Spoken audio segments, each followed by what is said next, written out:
আসসালামু আলাইকুম। মেঘনা নিউজ থেকে সবাইকে স্বাগতম। দেশের আবাসন খাতে শীর্ষস্থানীয় বলে পরিচিত রূপায়ণ হাউজিং এস্টেট লিমিটেড। বহুতল ভবন, বাণিজ্যিক প্রকল্প, হোটেল আর জমকালো ইভেন্ট সবখানেই যাদের নাম। কিন্তু এই পরিচিত নামের আড়ালে লুকিয়ে আছে দেশের ব্যাংক খাতের এক ভয়ঙ্কর বাস্তবতা। বাংলাদেশ ব্যাংকের বিশেষ অনুসন্ধানে উঠে এসেছে রূপায়ণ হাউজিংয়ের কাছে দেশের বিভিন্ন ব্যাংকের পাওনা ৪,০০০ কোটি টাকারও বেশি টাকা। এর মধ্যে খেলাপি হয়ে গেছে ১,৫০০ কোটি টাকারও বেশি। আর সবচেয়ে ভয়াবহ বিষয় হল, এই খেলাপি ঋণের বড় অংশ পড়েছে এমন কিছু ব্যাংকের ঘাড়ে যেসব ব্যাংক আজ নিজেদের গ্রাহকদেরই ১,০০,০০০ টাকার বেশি দিতে পারছে না। একসময় যে ন্যাশনাল ব্যাংক ছিল দেশের অন্যতম সেরা ব্যাংক, আজ সেই ন্যাশনাল ব্যাংকই টাকার অভাবে গ্রাহকদের মুখ ফিরিয়ে দিচ্ছে। অথচ সেই ন্যাশনাল ব্যাংকের কাছেই রূপায়ণ হাউজিংয়ের খেলাপি ঋণ ৭৩ কোটি টাকা। ব্যাংকটি বারবার টাকা ফেরত চাইলেও কোনো ফল পাওয়া যায়নি। এই গল্প শুধু সংখ্যার নয়, এই গল্প মানুষের। বাংলাদেশ ডাক বিভাগের অবসরপ্রাপ্ত কর্মকর্তা মোহাম্মদ হামিদুল ইসলাম চাকরি জীবনের শেষ সম্বল ১৮ লাখ টাকা রেখেছিলেন ফার্স্ট সিকিউরিটি ইসলামী ব্যাংকে। সুদ এড়াতে ইসলামী ব্যাংক বেছে নিয়েছিলেন।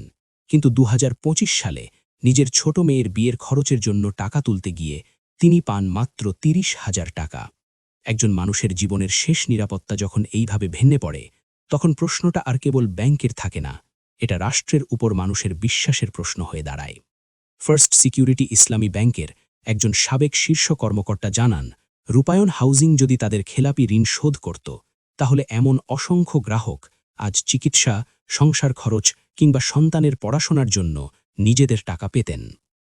তথ্য অনুযায়ী শুধু ফার্স্ট সিকিউরিটি ইসলামী ব্যাংকের কাছেই রূপায়ণের খেলাপি ঋণ ১৮৮ কোটি টাকা, সোশ্যাল ইসলামী ব্যাংকের কাছে ৮৯ কোটি টাকা। আর এই দুই ব্যাংকই আজ মূলধন হারিয়ে একীভূত হওয়ার পথে। বাংলাদেশ ব্যাংকের তথ্যমতে রূপায়ণ হাউজিংয়ের সবচেয়ে বড় ঋণ সাউথ ইস্ট ব্যাংকের কাছে, যার মধ্যে ৭০৯ কোটি টাকা ইতোমধ্যেই খেলাপি। এছাড়াও অগ্রণী ব্যাংক, আইএফইসি, ইউসিবি, ঢাকা ব্যাংক, এল আরাফা ইসলামী ব্যাংক এবং এনআরবি ব্যাংক সব মিলিয়ে খেলাপি ঋণের অঙ্ক ১,০০০ কোটি ছাড়িয়েছে। রূপায়ণ গ্রুপের পক্ষ থেকে বলা হয়েছে, তারা ঋণ নিয়েছে দেশের ভিতরেই ব্যবসা করার জন্য, কোনো টাকা পাচার করা হয়নি। কিছু ঋণ খেলাপি হয়েছে এবং কিছু টাকা তারা পরিশোধ করেছে। অন্যদিকে বাংলাদেশ ব্যাংক বলছে, খেলাপি ঋণ আদায়ে ব্যাংকগুলোকেই আইনি ব্যবস্থা নিতে হবে। মামলা, অভিজ্ঞ আইনজীবী নিয়োগ, নিয়মিত তদারকি সবই করতে হবে সংশ্লিষ্ট ব্যাংককে। কিন্তু প্রশ্নটা থেকে যায়, যখন একজন অবসরপ্রাপ্ত মানুষ নিজের টাকাই তুলতে পারেন না, যখন ব্যাংক গ্রাহক চিকিৎসার টাকায় হাত দিতে পারেন না, তখন হাজার হাজার কোটি টাকার খেলাপি ঋণ কি কেবল কাগজেই আটকে থাকবে?